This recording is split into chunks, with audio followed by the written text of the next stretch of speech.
Well, it's finally time to start tearing her down. So pretty much what I'm going to focus on today, I think, is just on the front stuff here. I'm pretty sure I have to remove the bumper as well. So I might start with that, then pull this piece out, then work on the AC and the intercooler, and then keep on going deeper in and see how far we get today. So I'm going to probably just throw you guys up on the tripod, and then hopefully we can get this torn down a little bit today, and yeah, see how far we can get at least. So I'm going to go grab the tripod, it's still inside, and then we can break out the wrenches and busting away. By the way, it's a super nice day out. It's all of about 74, 75 degrees, so big thumbs up. Well, I was just looking this over real quick, and I think we know why my four-wheel drive light don't work. Definitely wires ripped right out there, so we're gonna have to fix that too while it's apart.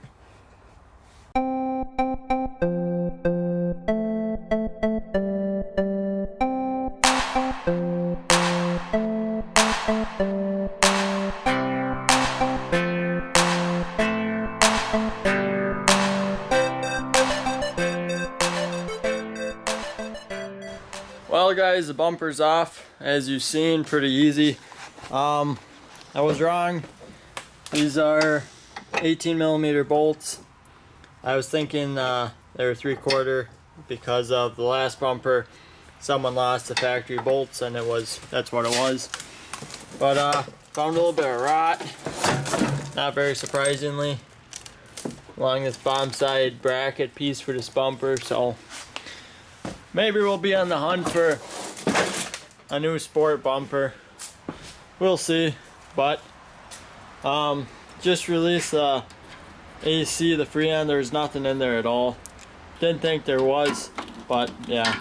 So that's all off. Now we can pull this out and then probably start working, take off the intercooler pipes and pull the intercooler after this. So. Alright guys, the AC condenser radiator gave a little bit of a fight on the one fitting. It's kind of like a push lock, same as like a fuel line or something like that, but we got her. So now we're going to continue on ripping. Alright guys, so pretty much you gotta remove the radiator first before you can take the intercooler out. Completely forgot that.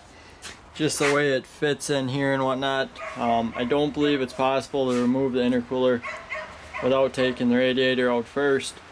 So that means we gotta drain the cooling system, which is always a pain. I hate doing it.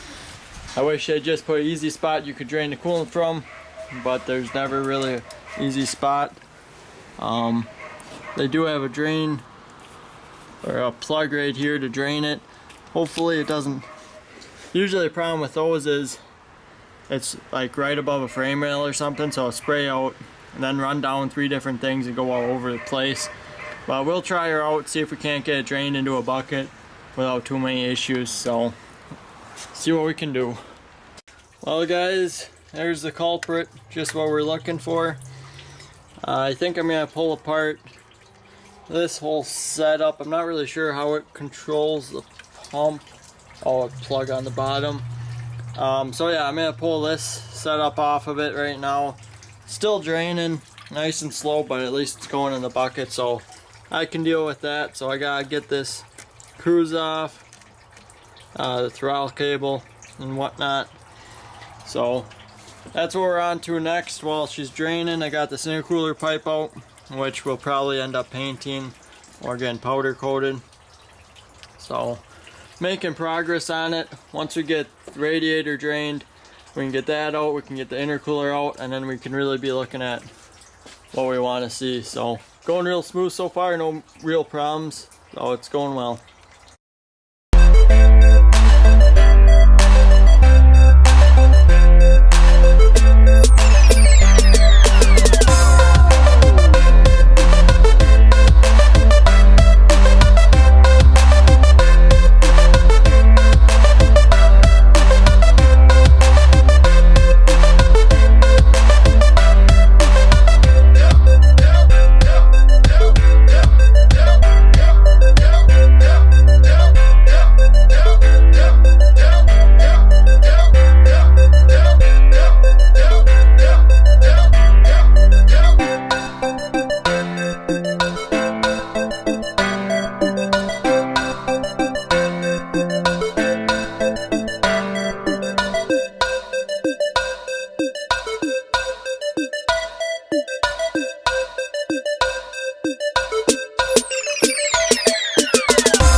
Well, now with that stuff out of there, it's definitely wide open and very easy to access what I need to get at now.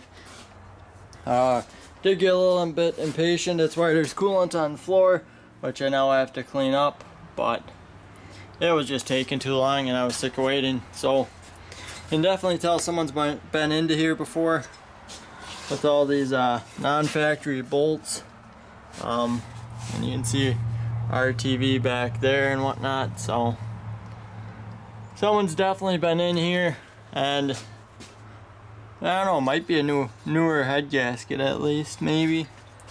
But anyways, I'm probably gonna pull this fan off quick and then pull the belt off and then crank pulley probably, and then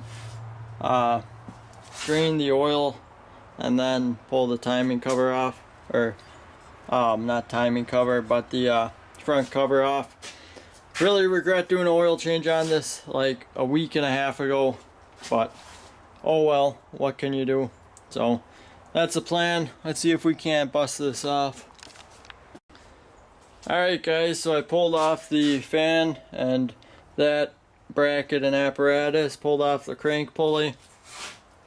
And pretty much I think I'm about to the point where I could pull off the front cover and then work on getting this VP44 off of here. But I think I'm going to call her quits for tonight. I got some other stuff I have to do anyway. So this is where we're going to leave her. I'm just going to pick up the tools, put some oil dry down to try and soak up all the coolant on the floor. And then we can hit her again hard, hopefully tomorrow. See how far we get for sure. I want the VP44 off, which will be the next big thing, and then I'll have to pull the cam out, but it's coming apart really easily. Very pleased with how it's, you know, coming apart. So with that being said, thanks you guys for watching. This will be part one of a couple videos for sure, doing this P-pump swap. And I just want to let you guys know I've never actually done a P-pump swap before, so I'm learning too. Don't think I have all the answers or I know exactly what I'm doing. I'm kind of just going through it. I've read about it quite a bit, researched it, but we'll see how it goes. And with that being said, I'll see you guys next time. Thanks for watching, and please subscribe.